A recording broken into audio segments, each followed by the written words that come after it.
कभी आप ब्रह्म मुहूर्त में जगे? जगकर देखिए, संध्या होने के पश्चात जब रात्रि का अंधकार सारे संसार को धीरे धीरे अपने अंधकार में निगलने लगता है, तो यही अंधकार ब्रह्म मुहूर्त में भोर होने से ठीक पूर्व तनिक अधिक काला हो जाता है। कुछ समझे? हमारा जीवन भी कुछ ऐसा ही होता है।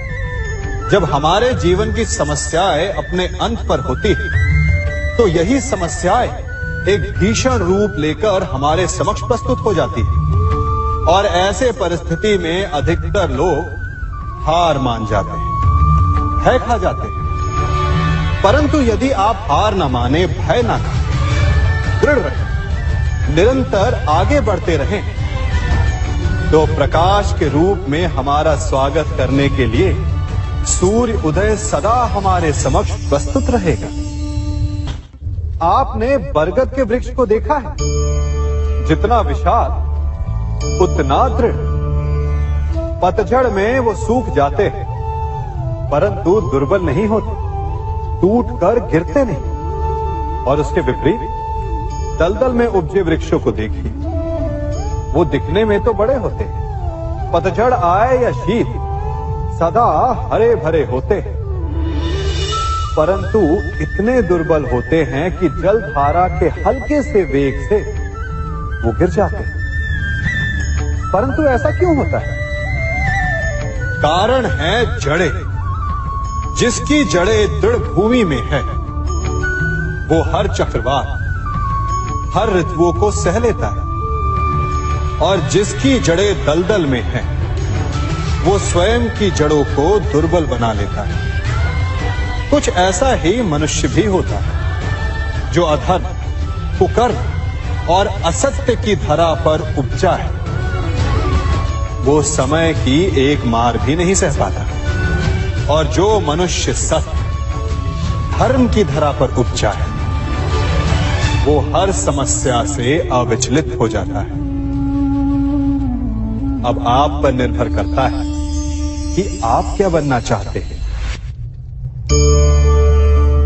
हमारे जीवन में मित्र और शत्रु बड़ा महत्व रखते हैं। यदि गंभीरता से सोचा जाए तो ऐसा कोई क्षण नहीं जब हम अपने मित्रों के बारे में ना सोचते हो या फिर अपने शत्रुओं के बारे में। हमारा हर कार्य या तो हमारे मित्रों के हित के लिए होता है या फिर हमारे शत्रुओं के अहित के लिए। हम हर स्थान या तो अपने मित्रों के साथ होते हैं या फिर अपने शत्रुओं के साथ। कोई नहीं चाहता कि उनका शत्रु प्रसन्न रहे। हर कोई अपने शत्रु को नष्ट कर देना चाहता है और ऐसा करने के लिए वो हर संभव प्रयास करता है। उसे आर्थिक, मानसिक और शारीरिक हानि पहुंचाने का प्रयास करता है। परंतु यदि मैं आज आपको ऐसा मंत्र सिखाऊं जिससे आप अपने शत्रु को सदा के लिए नष्ट कर दे तो, और वो मंत्र है मित्र बनाना। अपने सभी शत्रुओं को अपना मित्र बना लीजिए और आपके सारे शत्रु स्वतः ही समाप्त हो जाएंगे। मैं क्या कर रहा हूं? मैं दिए प्रज्वलित कर रहा हूं ताकि अंधकार को मिटा सकूं। अब आप कहेंगे कि इसमें कौन सी बड़ी बात है ना? परंतु इसमें महत्वपूर्ण बात समझने के लिए यह है कि मैं क्या नहीं कर रहा हूं, और मैं अंधकार नहीं कर रहा हूं। क्योंकि अंधकार को मिटाने के लिए प्रकाश का अस्त्र तो उठाना ही पड़ता है। बुराई को बुराई से नहीं, अच्छाई से जीता जाता है।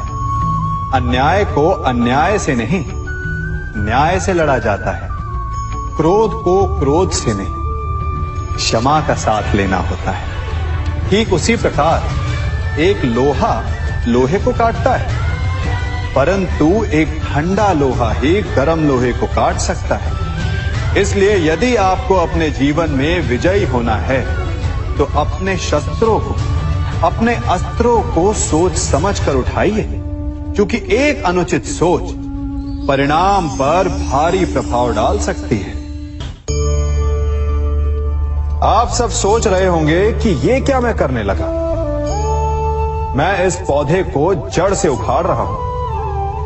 आश्चर्य हो रहा है ना कि एक पौधे को उखाड़ना या काटना ना केवल एक अपराध है अपितु पाप भी है। तो फिर मुझे ऐसा करने की क्या आवश्यकता पड़ गई? क्योंकि कई बार विनाश ही सृजन तक पहुंचाता है। यदि नया भवन बनाना हो तो पुराने भवन को गिराना पड़ता है। व्यवस्था को परिवर्तित करने के लिए क्रांति लानी पड़ती है। और उसी प्रकार यदि किसी वृक्ष या किसी पौधे की जड़ों में घुन लग जाए या उसका मूल सड़ जाए तो उसे जड़ से उखाड़ देना ही श्रेयस्कर होता है, ताकि उस स्थल पर नए पौधे उपज सके। युद्ध करना पर्याय नहीं, परंतु कभी कभी शांति के लिए युद्ध करना आवश्यक हो जाता है। संसार में सबसे श्रेष्ठ क्या है? फूल या कांटे, प्रेम या घृणा, संपन्नता या दरिद्रता, मित्र या शत्रु? बताइए। अब आप भी कहेंगे कि भला ये कोई पूछने की बात हुई? अवश्य, फूल, प्रेम, संपन्नता और मित्र ही श्रेष्ठ है।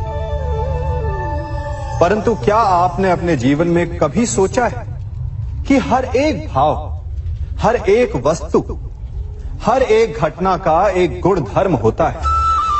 त्वचा पर जलन करने वाले फूलों से अधिक श्रेष्ठ वो कांटे हैं जिनसे आप अपने घर की बाढ़ बनाते हैं ताकि वन्य पशु आपके भीतर ना आ सके। वो प्रेम श्रेष्ठ नहीं जो आपको अंधा, लोभी, पक्षपाती बनाते। वो घृणा श्रेष्ठ है जो आपको नया मार्ग दिखाते। वो संपन्नता श्रेष्ठ नहीं जो आपको कृपण बनाते, मद्दांध बनाते। वो दरिद्रता श्रेष्ठ है जो आपको जीवन में परिश्रम करने की शिक्षा दे। कुविचार देने वाले, बुरा मार्ग दिखाने वाले मित्रों से अधिक श्रेष्ठ वो शत्रु होते हैं जो हमें जीवन का लक्ष्य दे दे। इसलिए अपने जीवन में हर वस्तु, हर भाव, हर घटना के गुण धर्म को पहचानिए और उसके पश्चात अपना चयन कीजिए। स्वर्ण। हम सभी को अपने जीवन में स्वर्ण से कभी ना कभी कुछ ना कुछ थोड़ा या अधिक मोह होता ही है ना? परंतु क्या आपने कभी सोचा कि स्वर्ण को प्राप्त कैसे किया जाता है? जब भूमिगत खदानों से स्वर्ण को निकाला जाता है तब वो एक पाषाण की भांति होता है। ऐसा पाषाण जिससे आप किसी को भी मार सकते हैं, परंतु उसे आभूषण के रूप में स्वयं के शरीर पर धारण नहीं कर सकते। यदि उसे आभूषण बनाना है तो उसे लंबी यात्राएं करनी होती है। उस पाषाण को पिघलना होता है। सुनार के हथौड़ी की अनेकों चोटें खानी पड़ती है, फिर काट छाट और उसके पश्चात जाकर वो ऐसा आभूषण बनता है जो हमें वर्षों तक, सदियों तक लुभाता रहता है। इसलिए यदि आपको समय पर विजय पानी है तो स्वयं के निर्माण पर समय देना होगा। हम सभी सुनते आए कि जो वीर होता है, साहसी होता है, शौर्यवान होता है, उसके समक्ष सारा संसार झुकता है। वीर भोग्य वसुंधर। परंतु वीरता है क्या? शौर्य क्या है? साहस क्या है? साहस युद्ध नहीं, वीरता विजय नहीं, शौर्य कभी ना गिरना नहीं। साहस किसी चुनौती के समक्ष खड़े होने का भाव है, तो वीरता उस चुनौती को उत्तर देने के लिए पूर्ण परिश्रम लगा देना है। और शौर्य का अर्थ है गिरकर फिर से उठने का साहस रखना, बार बार प्रहार करके वीरता दिखाना, निरंतर प्रयास करते रहना, निरंतर परिश्रम करते रहना। इसलिए विजयी होने से अधिक महत्वपूर्ण है शौर्यवान होना, क्योंकि जो शौर्यवान है उसे विजय मिलना निश्चित है। कभी किसी पक्षी को घोंसले की नींव बनाते देखा है? अथक परिश्रम करके तिनका तिनका बिटोर कर वो पक्षी अपना घोंसला बनाता है, अपनी संतान के लिए एक सुरक्षित घर बनाता है। और फिर कहीं से तीव्र आंधी आती है, भारी वर्षा होती है और उसका घोंसला तिनका तिनका करके बिखर जाता है। फिर वो पक्षी क्या करता है? वो रोता नहीं, ना ही विलाप करता है। वो बिना विलंब करे फिर से अपना घोंसला बनाना प्रारंभ कर देता है और सफलता पाता है। फिर हम क्यों छोटी छोटी असफलता से भयभीत होकर परिश्रम करना छोड़ देते हैं?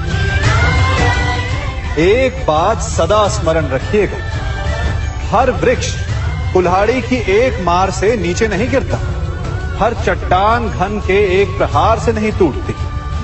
सफलता पाने के लिए अनावरत परिश्रम करना ही मात्र एक मार्ग है। स्वीकारण, सत्य का स्वीकारण मनुष्य के लिए बहुत ही महत्वपूर्ण है।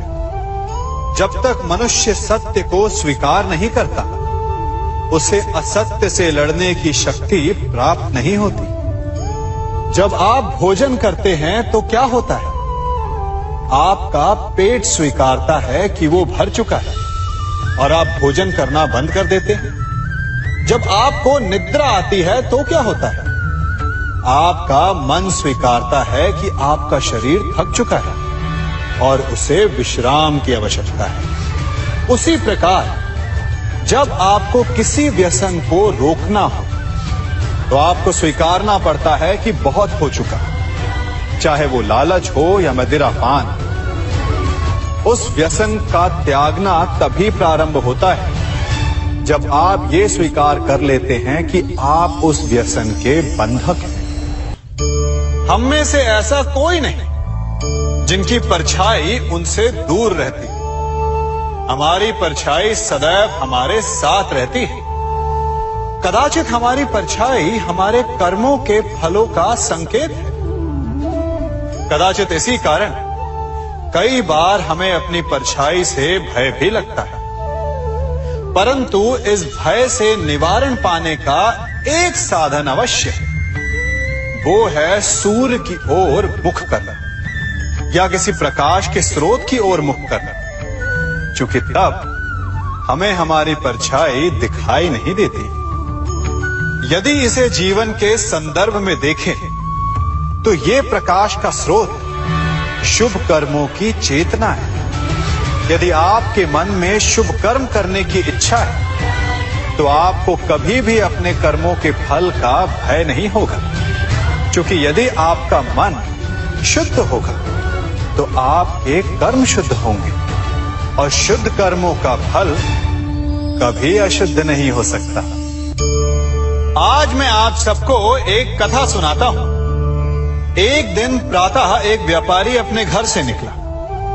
घर से निकलते ही एक बिल्ली ने उस व्यापारी का मार्ग काट दी। व्यापारी घबरा गया। वो फिर से घर लौट गया और शुभ घड़ी की प्रतीक्षा करने लगा। और जब वो पुनः अपने घर से निकला तब वो वाहन जा चुका था जिससे राजा तक पहुंचकर उसे भेंट देनी थी। राजा को भेंट नहीं मिली। राजा क्रोधित हो गए। राजा ने उस व्यापारी का व्यापार बंद करवा दिया। इस कारण व्यापारी क्रोधित होकर घर पर अपनी पत्नी से लड़ बैठा। पत्नी अपने बच्चों समेत मैके वापस चली गई और उस व्यापारी के जीवन में यदि कुछ रह गया था तो केवल अंधकार। और इन सब का कारण वो उस बिल्ली को मानता रहा जिसने उसका मार्ग काटा था। ऐसा ही एक दूसरा व्यापारी राजा को भेंट देने निकला और उस व्यापारी का मार्ग भी एक बिल्ली ने काट दिया। वो व्यापारी तनिक घबराया, परंतु उसने आगे बढ़ना अधिक उचित समझा। राजा तक वो समय पर पहुंचा।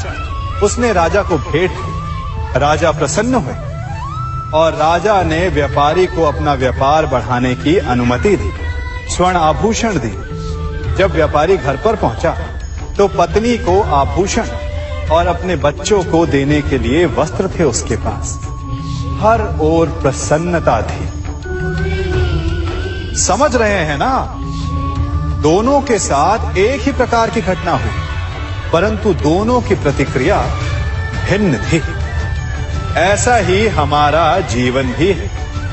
हमारे जीवन में प्रारब्ध का अपना स्थान है, परंतु उससे कई अधिक महत्वपूर्ण हमारी प्रतिक्रिया, हमारे सोच का प्रभाव है।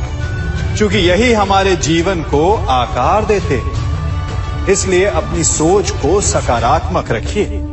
आपका जीवन सदैव आनंदमय रहेगा। आप इन दो पात्रों को देख रहे हैं। मेरे इस पात्र में जल है और ये पात्र मिष्ठान से भरा हुआ है। दोनों ही पात्र भरे हैं, परंतु देखिए, मिश्री को जल में मिला दिया। जल ने मिश्री को अपना लिया। मिश्री ने अपना अस्तित्व खो दिया, परंतु जल को अभिमान है कि उसका अस्तित्व अभी भी बना हुआ है। परंतु जो इस जल को चखेगा उसे अवश्य पता चल जाएगा कि ये जल अब वो जल नहीं रहा, ये अब शरबत बन गया। हमारा त्याग, हमारे बलिदान भी ऐसे ही होते हैं। जो इस बात को अनुभव करते हैं वो समझ सकते हैं कि कैसे हमने समय की धारा को बदल दिया।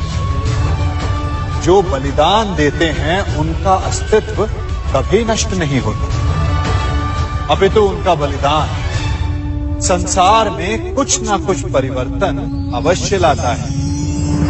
हम सभी कभी ना कभी, कहीं ना कहीं अपने जीवन में यात्रा अवश्य करते हैं।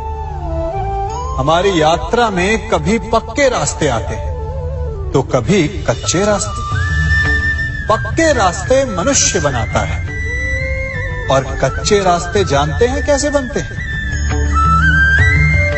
चलते चलते बन जाते हैं। जब लोग एक स्थान से जाते हैं तो पैरों के दबाव से नीचे की घास कुचल जाती है।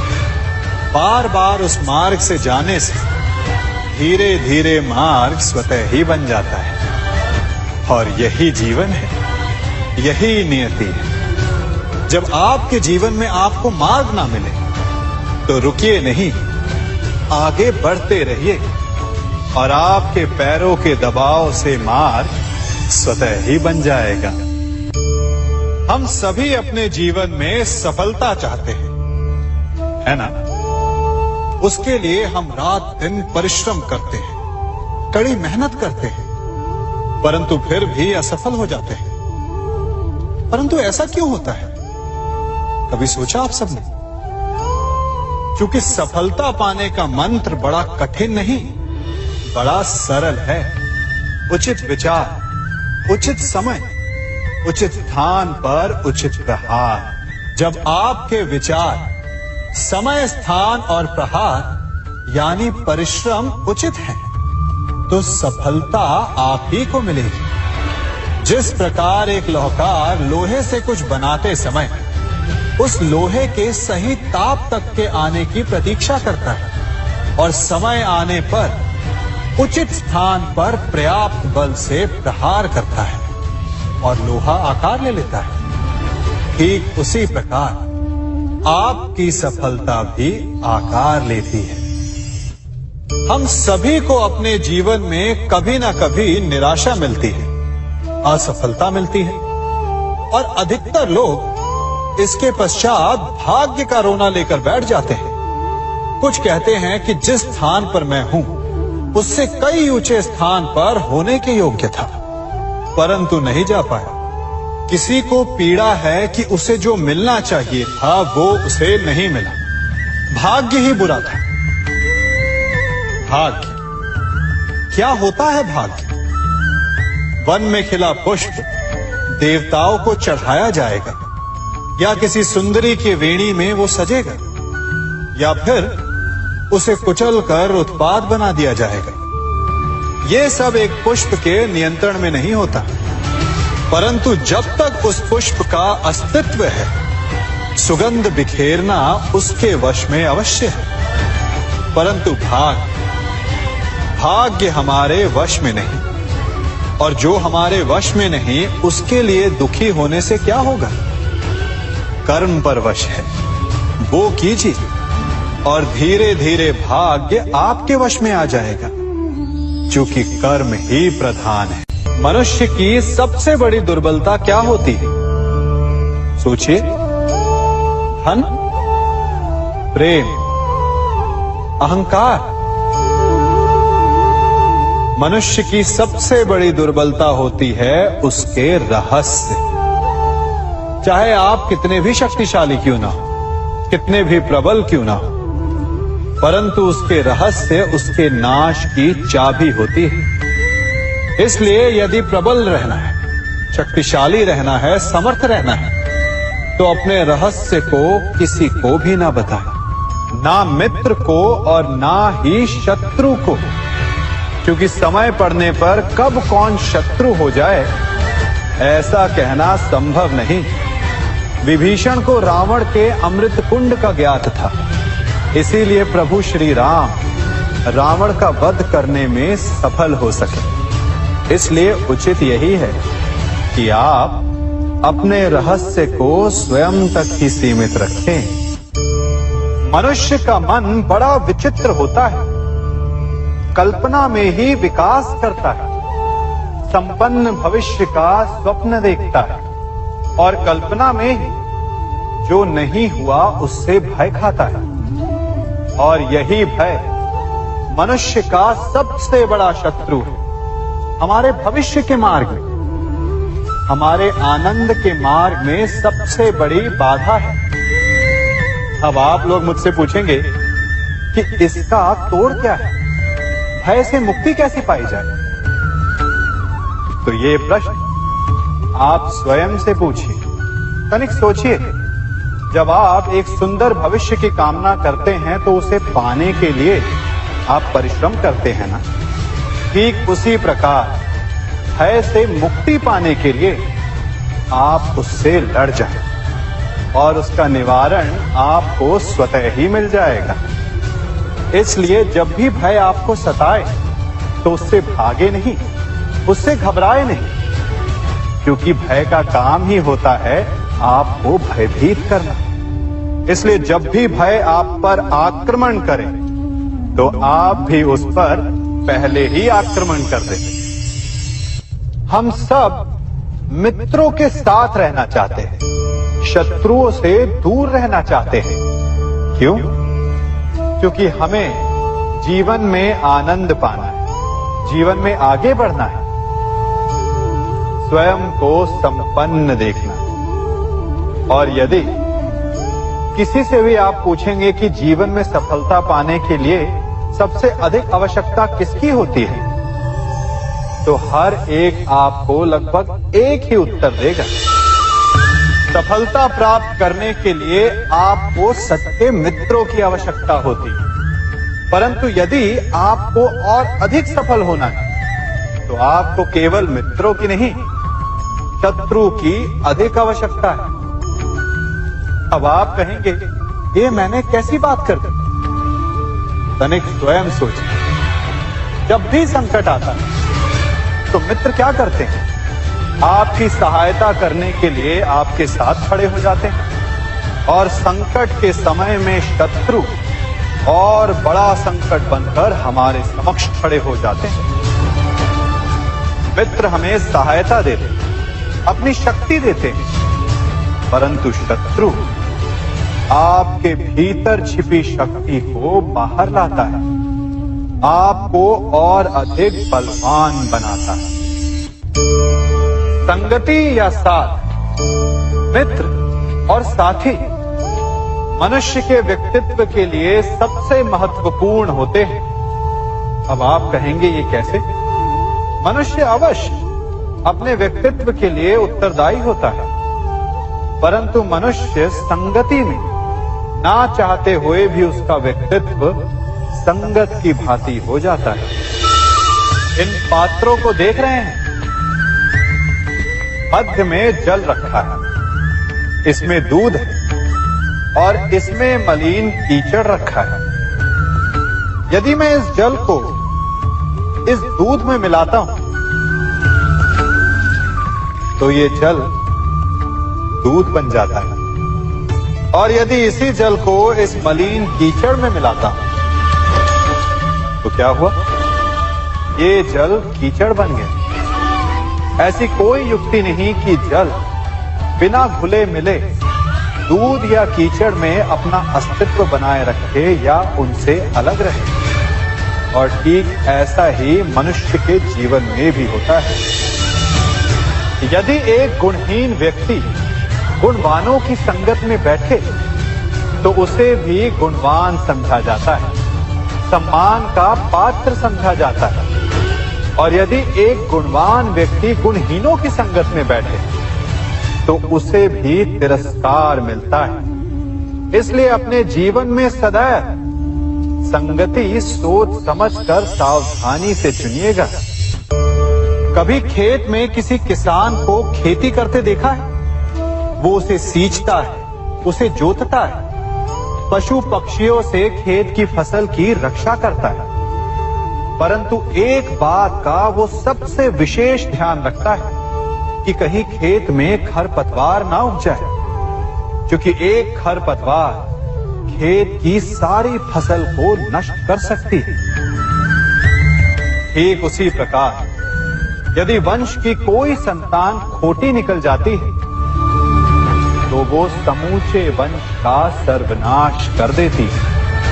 इसीलिए संतान के लालन पालन में विशेष ध्यान देना आवश्यक होता है, क्योंकि संतान वो फसल होती है जो वंश के आने वाले समय को महान बना सकती है या फिर वंश का पतन भी कर सकती है। मनुष्य भी बड़ा विचित्र प्राणी है।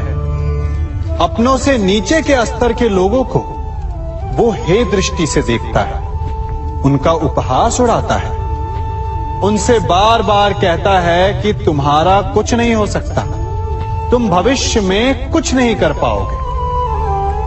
जब मनुष्य के पास धन संपत्ति मान होता है तो वो दूसरों का आदर नहीं करता, परंतु वो एक बात भूल जाता है कि उससे भी अधिक शक्तिशाली कोई अस्तित्व में है, और वो है समय। काल अपना चक्र कब बदलेगा ये कोई नहीं जानता। समय अपनी करवट कब लेगा ये कोई नहीं जानता। कोयला भी समय के साथ साथ हीरे में परिवर्तित हो जाता है। इसलिए जीवन में कभी भी किसी का भी उपहास नहीं उड़ाना चाहिए। बड़ी विकट समस्या है। मुझे स्मरण ही नहीं हो रहा कि इस गुच्छे की कौन सी चाबी इस ताले को खोलेगी। बड़ी देर से प्रयास कर रहा हूं, परंतु ये ताला खुल ही नहीं रहा।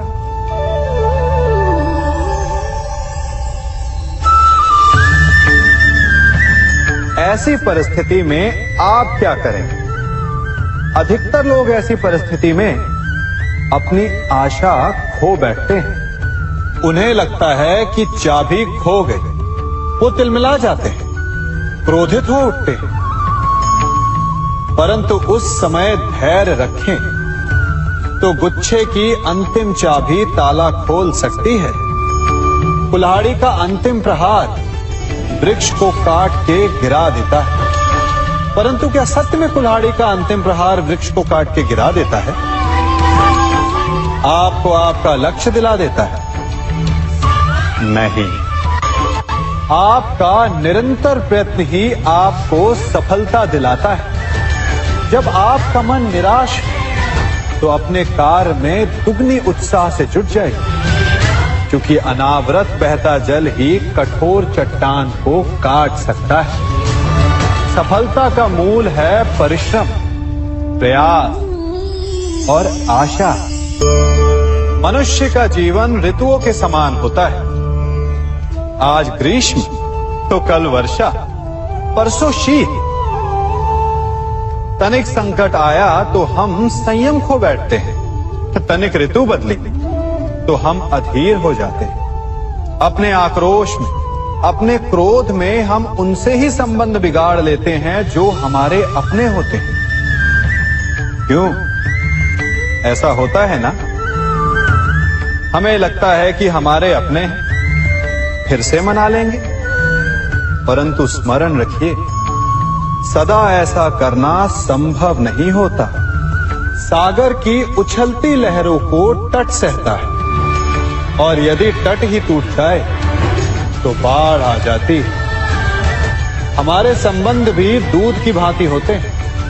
दूध तपकर उबल सकता है, परंतु यदि उसमें खटास आ जाए तो वो फट भी जाते हैं। और फटे दूध को चाहे जितना मत लो, उसमें से माखन नहीं निकलेगा। इसीलिए अपने संबंधों को संभल कर निभाना चाहिए। कभी चुंबक को देखा है कैसे वो लोहे की ओर आकर्षित होता है, और कैसे वो लोहे को अपनी ओर आकर्षित करता है? क्योंकि उसके स्वभाव में ही आकर्षण है। हम सबके भीतर भी एक ऐसा ही चुंबक होता है, विचार का चुंबक, जो सदा अपने ही जैसे विचारों को आकर्षित करता है। हम जो बोते हैं वही काटते हैं। उसी प्रकार हम जैसा सोचते हैं वैसा ही पाते हैं। साधु ईश्वर का नाम जपता है तो उसे ईश्वर मिल जाता है। अर्थात फल हमारी सोच पर निर्भर करता है।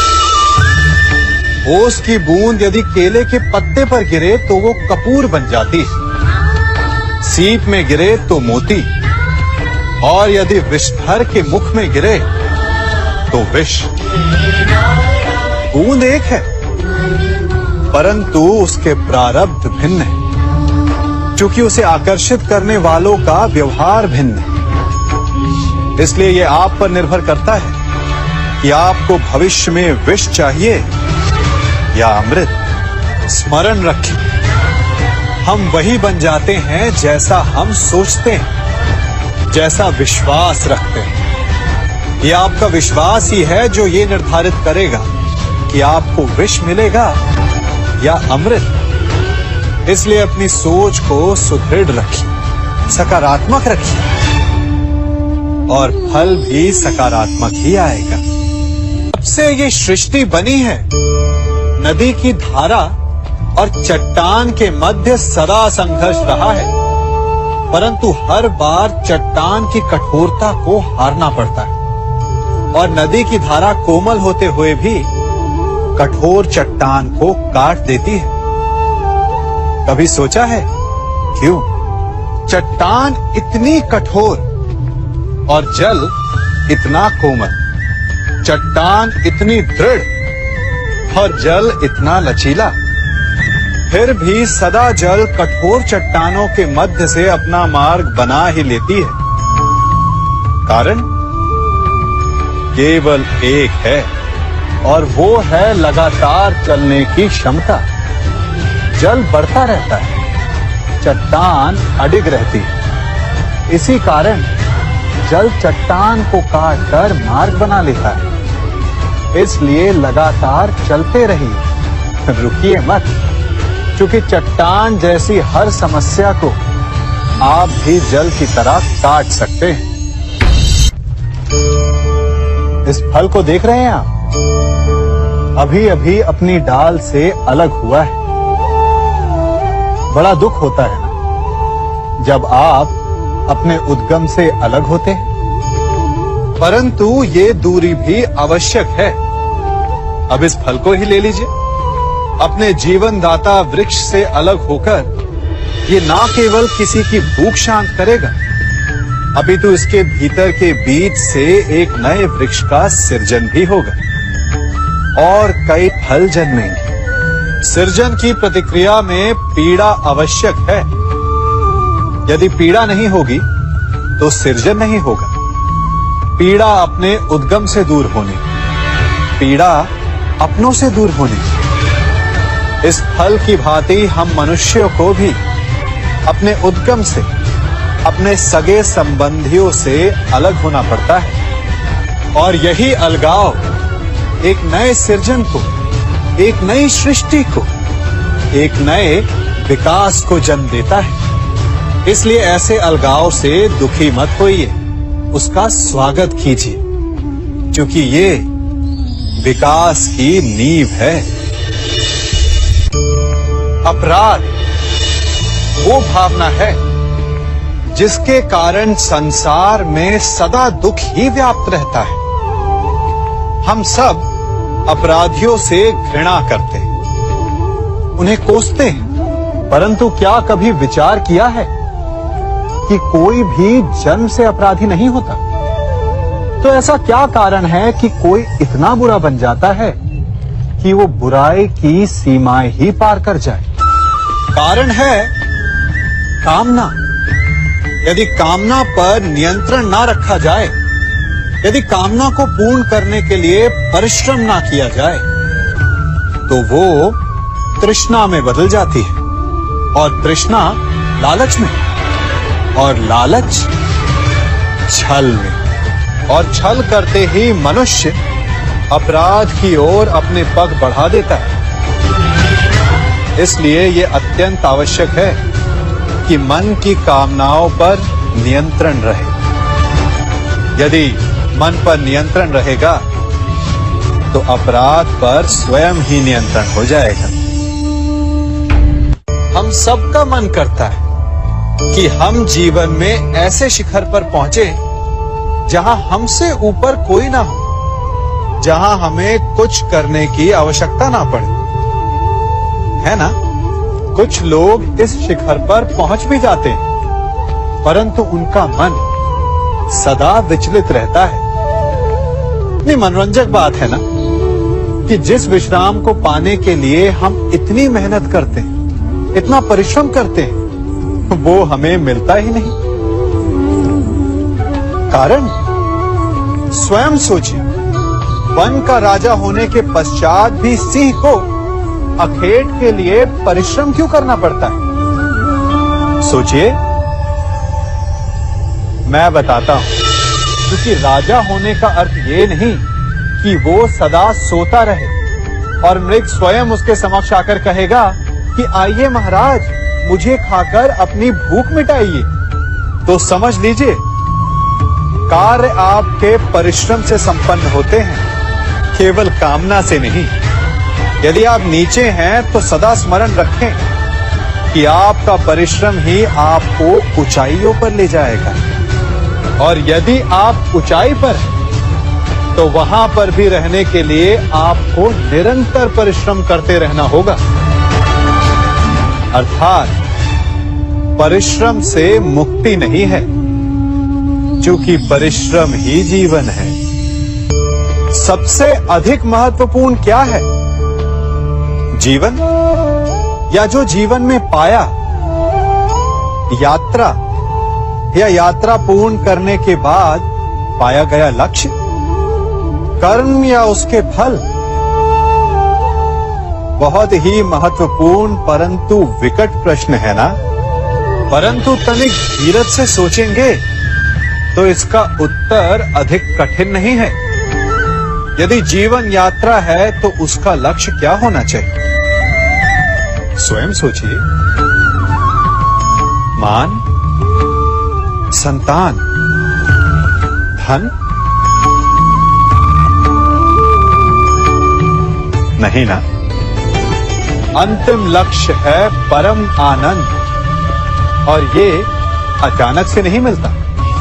इसे पाने का केवल एक ही उपाय है, और वही आपका कर्म है, वही आपकी यात्रा भी, और वही आपका प्रारब्ध भी है।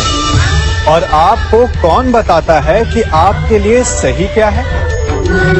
वो है आपका मन, जो मस्तिष्क की भांति हानि और लाभ नहीं सोचता, जो आपको ये बताता है कि शुभ किसमें है, संसार का कल्याण किसमें है, आनंद किसमें है। यदि आपका मन संयमित है तो वो आपका सबसे महत्वपूर्ण मार्गदर्शक है। जो आपकी यात्रा, आपका लक्ष्य, आपके कर्म और उसके फलों को सबको शुभ बना सकता है।